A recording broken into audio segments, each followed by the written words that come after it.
जय हिंद दोस्तों, अनुग्रह आईएएस एकेडमी में आप सभी लोगों का बहुत बहुत स्वागत है। अच्छी चीज़ ये है कि अब अनुग्रह आईएएस एकेडमी में सभी छात्रों को पीएनएसटी की तैयारी कराई जाएगी। ठीक है, तो कोशिश करूंगा मैं कि YouTube के माध्यम से भी आपको पीएनएसटी की तैयारी कराएंगे और साथ साथ में ऑफलाइन बैच भी स्टार्ट हो चुका है। तो जितने बच्चे कांटेक्ट करना चाहें वो इस नंबर पर कांटेक्ट कर ले तो ज़्यादा सहूलियत होगा। ठीक है, मैं नंबर लिख दे रहा हूं यहां पर, इस नंबर पे आप जरूर कांटेक्ट कर लें। ठीक है, 8982465887। ठीक है, इस नंबर पे आप कांटेक्ट करें।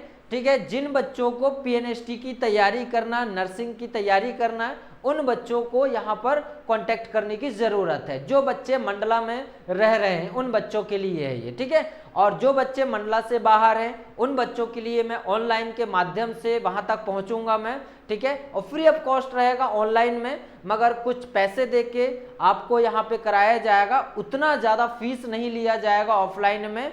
ऑफलाइन में फीस तो रहेगा मगर उतना ज़्यादा नहीं रहेगा, ध्यान रखिएगा। ठीक है, तो आज हम लोग पीएनएसटी की सिलेबस के बारे में अध्ययन करेंगे।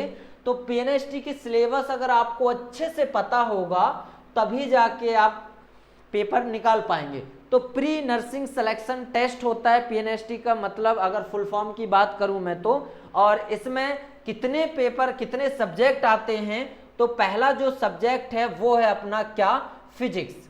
क्या है, फिजिक्स। फिजिक्स 30 नंबर के क्वेश्चंस आते हैं। और दूसरा जो है वो है क्या, केमिस्ट्री। ठीक है, दूसरा क्या है, केमिस्ट्री। ये भी 30 नंबर के क्वेश्चंस पूछे जाते हैं। और तीसरे नंबर की बात करूं मैं तो तीसरे नंबर में इंग्लिश है। क्या है, इंग्लिश। इंग्लिश भी 30 नंबर के क्वेश्चंस पूछे जाते हैं। चौथे नंबर में अगर देखूं मैं तो बायोलॉजी या बायो की बात करूं मैं तो बायोलॉजी भी 60 नंबर में। अब देखो सबसे ज्यादा मात्रा में किससे पूछा जा रहा है, तो सबसे ज्यादा अगर देखो तो बायोलॉजी से। तो सबसे ज्यादा पढ़ने की आवश्यकता किसकी है, बायोलॉजी की, है ना। तो 11 और 12 की बायोलॉजी आप पढ़ो। इसके बाद में एडवांस लेवल में आपको बता ही दूंगा। तो अपने पास में पीएनएसटी में मैं अगर देखूं, पीएनएसटी की बात करें अपन, तो पीएनएसटी में कितने नंबर के पेपर आते हैं, तो भैया 150 नंबर के आते हैं। कितने नंबर के पेपर आते हैं, 150 नंबर के आते हैं। ठीक है, 30 नंबर में फिजिक्स, 30 नंबर में केमिस्ट्री, 30 नंबर में इंग्लिश और 60 नंबर में क्या है, बायोलॉजी है या बायो है। इतना क्लियर हुआ। ठीक है, और ऑफलाइन बैच चल रहे हैं तो ऑफलाइन बैच स्टार्ट हो चुका है, तो आप उस नंबर पे कांटेक्ट जरूर कर लें जो मंडला से आते हैं उन बच्चों के लिए। ठीक है, चलो आगे अपन बढ़ते हैं और आगे चीजें समझते हैं। एक एक सब्जेक्ट के बारे में समझते हैं, कौन कौन से टॉपिक सब्जेक्ट में पूछे जाएंगे। तो पहला देखो, अगर मैं बात करूं किसकी, केमिस्ट्री की बात करूं। ठीक है, ध्यान रखना किसकी बात कर रहा हूं मैं, केमिस्ट्री की। तो केमिस्ट्री में पहला अपने को पढ़ना ठोस के गुण। क्या पढ़ना है, पहला ठोस के गुण। दूसरा परमाणु की संरचना। परमाणु की संरचना से क्वेश्चन आता है, ये पॉइंट याद रखना। ठोस की बात करूं मैं तो ठोस कौन सी चैप्टर में मिलेगा, 12th के फर्स्ट चैप्टर में आपको मिल जाएगा ठोस। और परमाणु की संरचना की बात करूं मैं तो परमाणु की संरचना आपको मिलेगा 11th की फर्स्ट चैप्टर में। ठीक है, चलो आगे बढ़ें। अब देखो रासायनिक संबंध की बात करें हम तो रासायनिक संबंध भी पढ़ना है, परमाणु का रसायन विज्ञान भी पढ़ना है, आयन इलेक्ट्रॉन भी पढ़ना है, और साथ साथ में अपने को फैराडे के नियम पढ़ना है और रासायनिक अभिक्रिया के कारण ऊर्जा में परिवर्तन। ठीक है, याद रखेंगे। ठीक, दूसरा आंतरिक ऊर्जा के बारे में पढ़ना है, रेडियो कार्बन डेटिंग के बारे में पढ़ना है, ऊष्मा रसायन के बारे में पढ़ना है, क्रिस्टल लेटिक्स के बारे में पढ़ना है और प्रतिक्रिया का दर पढ़ना है, रासायनिक गतिकी के बारे में पढ़ना है। ठीक है, ये चीज याद रखना। और आपको मोस्ट इंपॉर्टेंट सेल के बारे में पढ़ना है, ये पॉइंट याद रखना। ठीक है ना। इसके बाद में हम बात करें, ये रहा केमिस्ट्री का सिलेबस, है ना। अब मैं बात करूं केमिस्ट्री, ये कौन सी केमिस्ट्री है, तो अब नीचे जनरल केमिस्ट्री की बात करूं, जनरल या फिजिक्स केमिस्ट्री की बात करूं मैं तो जनरल में पहला क्या है, परमाणु की संरचना और रासायनिक बंध के बारे में पढ़ना है, समाधान के बारे में पढ़ना है, ठोस की अवस्था पढ़ना है, ठीक है। और देखना थर्मो केमिस्ट्री और थर्मोडायनेमिक्स के बारे में अपने को पढ़ना है। इसके साथ साथ में रासायनिक डायनेटिक के बारे में पढ़ना है और इलेक्ट्रॉनो केमिस्ट्री के बारे में पढ़ना है और साथ साथ में परमाणु रसायन विज्ञान रेडियो सर्किट के बारे में अपने को पढ़ना है, ठीक है। और इसके साथ साथ में रासायनिक संतुलन के बारे में पढ़ना है, ठीक है। और साथ साथ में देखो आयन के भाव और लवण के अम्ल, इनके बारे में पढ़ना है। साथ साथ में अम्ल और क्षार के बारे में पढ़ना है, अवघटन के सिद्धांत पढ़ना है, ठीक है। और देखो कोलाइड्स और कैटेलिक्स के बारे में पढ़ना है, ये पॉइंट याद रखना। चलो आगे बढ़ें। अब ऑर्गेनिक इनऑर्गेनिक केमिस्ट्री के बारे में अपन देखें तो धातु कर्म के बारे में पढ़ना, आप तत्वों का तुलनात्मक अध्ययन आपको पढ़ना है और संक्रमण धातुओं और समन्वय यौगिक के बारे में पढ़ना है, रासायनिक के बारे में पढ़ना है, ठीक है। और रासायनिक विश्लेषण के बारे में अपने को पढ़ना है। चलो आगे बढ़ते हैं और समझते हैं आगे। और तो देखो अब ऑर्गेनिक केमिस्ट्री के बारे में देखें तो पॉलीमर के बारे में आपको पढ़ना है, जैविक अणुओं के बारे में पढ़ना, विटामिन के बारे में पढ़ना है, हार्मोन्स के बारे में पढ़ना है, ठीक है, न्यूक्लिक अम्ल के बारे में पढ़ना है और इसके साथ साथ पर्यावरण रसायन के बारे में पढ़ना है, कार्बनिक यौगिकों के बारे में अपने को पढ़ना है, कार्बनिक यौगिक लिखा हुआ है, ठीक है। आणविक सूत्र की गणना कैसी की जाती है ये भी आपको पता होनी चाहिए, ठीक है। अब इसके बाद में देखना एल्कोलाइंस के बारे में अपनों को पढ़ना है और वेजिन इलेक्ट्रोलियम्स के बारे में पढ़ना है, क्रेटिंग और इसके बारे में अपने को पढ़ना है। देखो इसमें आपको याद रखना है एल्काइंस के बारे में अपने को पढ़ना, बस यही इंपॉर्टेंट, ठीक है। तैयारी के गुण और उपयोग पढ़ना है, साथ साथ में नामकरण की तैयारी के तरीके पढ़ने हैं, ठीक है। इतना समझ में आया। अब मैं आपको चीजें समझा रहा हूं किसकी, बायोलॉजी के बारे में। किसके बारे में, बायोलॉजी के बारे में। मानव का विकास कैसे हुआ इसके बारे में पढ़ना है, जैविक विकास के सिद्धांत पढ़ना है, वन संरक्षण पढ़ना है, कैंसर के प्रकाश पढ़ना है, ठीक है।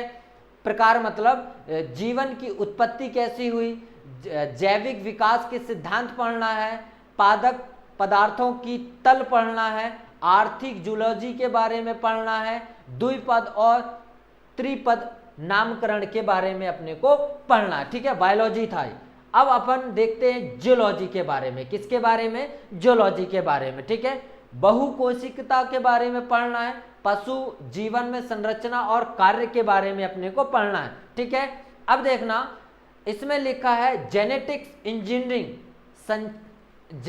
इंजीनियरिंग के बारे में पढ़ना है, ठीक है।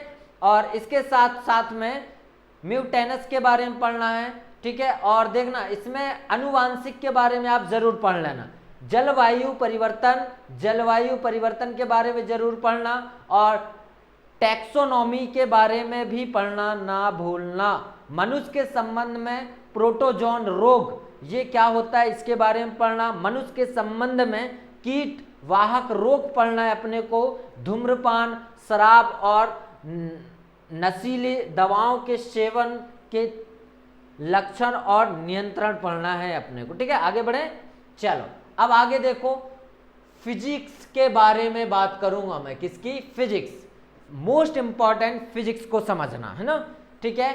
विद्युत प्रवाह के बारे में पढ़ना, बिजली के बारे में पढ़ना, प्रकाश की तरंग प्रकृति के बारे में पढ़ना है, स्तनधारियों में भ्रूण, झिल्ली और कार्य के बारे में पढ़ना, आयाम विश्लेषण, इसके बाद में इकाई और आयाम इकाइयां पढ़ना है, गति और ऊर्जा का संरक्षण, स्थैतिक और गतिज घर्षण के बारे में पढ़ना, फ्रैक्शन जिसे अपन बोलते हैं, हुक का नियम है ना, भूतल ऊर्जा, प्रकाश का वेग, बिट्स के बारे में आप ये जरूर पढ़ लें। मनुष्य की आंख है ना, जर्मिनल लेयर्स के बारे में पढ़ना, परमाणु का बोहर मॉडल के बारे में अपने को पढ़ना है। ठीक है, चलो अब मैं आपको इंग्लिश की सिलेबस बता देता हूं। रीडिंग कॉम्प्रिहेंशन मोस्ट इंपॉर्टेंट है। देखना इधर अगर देखने अपन तो वोकैबुलरी आप जरूर पढ़ना। ठीक है, सिनोनिम्स और एंटोनिम्स के बारे में पढ़ना और वर्ड इंफॉर्मेशन के बारे में जरूर पढ़ना। ठीक है, प्रीफिक्स और सफिक्स के बारे में आप जरूर पढ़ना। ठीक है, ग्रामर एंड यूज लिखा है, देखा तीसरे में क्या लिखा, ग्रामर एंड यूज लिखा हुआ है, और आर्टिकल्स एंड डिटरमाइंस के बारे में आपको पढ़ना। ठीक है, अरेंजमेंट भी दिया हुआ, अरेंजमेंट भी आप पढ़ना, साथ साथ में वर्ब पढ़ लेना आप। ठीक है, इसके बाद में बस ये इंपॉर्टेंट है, बस इतना पढ़ना। साथ साथ में ट्रांसफॉर्मेशन ऑफ सेंटेंस के बारे में आप जरूर पढ़ना। वॉइस देख लेना एक बार, एक्टिव एंड पॉसिव वॉइस के बारे में भी आप जरूर देखना। नरेशन तो पढ़ ही लेना भाई, है ना।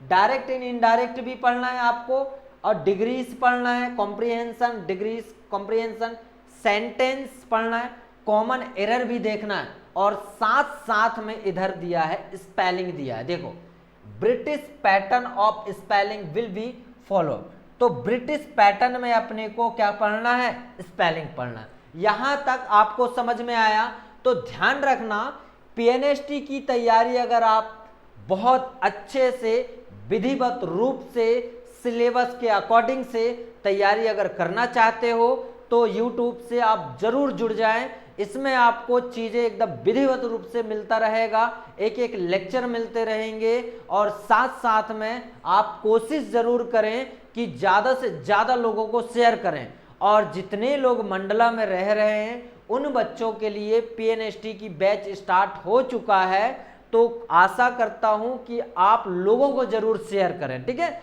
एक बार फिर से आपको नंबर में शेयर कर देता हूं। ठीक है, तो नंबर आप जरूर लोगों को शेयर करें और ज़्यादा से ज़्यादा लोग आएँ, क्योंकि ज़्यादा लोग आप रहेंगे तभी जाके बैच में आप ज़्यादा से ज़्यादा लोगों को निकाल सके। 8982465887 ये कॉन्टैक्ट नंबर है, और व्हाट्सएप भी इसी पे चलता है, तो आप ज़रूर कांटेक्ट करें। जो भी आपकी रिक्वायरमेंट है आप ज़रूर बताएं। यहाँ पर बहुत सारे छात्र हैं जो ऑनलाइन के माध्यम से पढ़ना चाहते हैं, बहुत सारे छात्र हैं जिन्हें ऑनलाइन की क्लास नहीं चाहिए, उन्हें सिर्फ और सिर्फ ऑफलाइन की क्लास चाहिए, तो वो सिर्फ और सिर्फ मंडला वाले जितने भी लोग हैं उन लोगों के लिए ये सुविधा उपलब्ध है। ठीक है, विधिवत रूप से रहेगा। और देखना जब आप पढ़ोगे तो मैं आपको जब पढ़ाऊंगा तो नीट भी इसमें साथ साथ में अटैच करके अपन चलेंगे। ठीक है, ठीक, तो ये पॉइंट याद जरूर रखें। चलो आगे मिलते हैं नेक्स्ट वीडियो के माध्यम से, आपको और भी चीजें समझाया जाएगा। तो आज के लिए बहुत बहुत धन्यवाद, कल मिलते हैं एक नए वीडियो के साथ में।